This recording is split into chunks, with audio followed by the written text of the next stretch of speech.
சிந்துக்கு தந்தை என அழைக்கப்படக்கூடிய புலவர் வந்து யாருன்னு கேட்டிருக்காங்க. பாரதிதாசனா, கனக சுப்புரத்தினமா, வாணிதாசனா? இதற்கான சரியான பதில் என்பது வந்து கனக சுப்புரத்தினம் எனும் இயற்பெயரை கொண்ட பாரதியார். சிலை எழுபது எனும் நூலை எழுதியவர் வந்து கம்பரா, ஒட்டக்குத்தரா இல்லை சடையப்ப வள்ளலானா?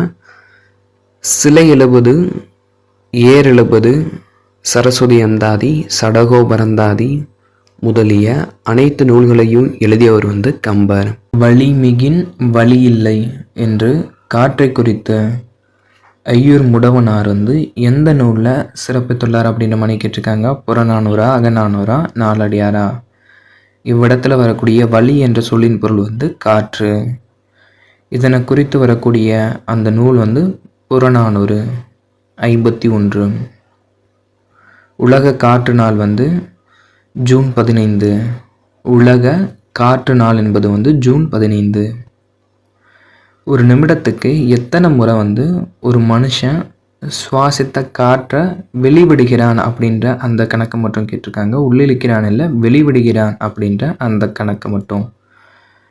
இதற்கான சரியான பதில் அப்படின்றது வந்து 12 முதல் 18 முறை. முல்லைப்பாட்டு டேஸ் நூல்களில் ஒன்று. முல்லைப்பாட்டு என்பது வந்து 10 பாட்டு நூல்களில் ஒன்று.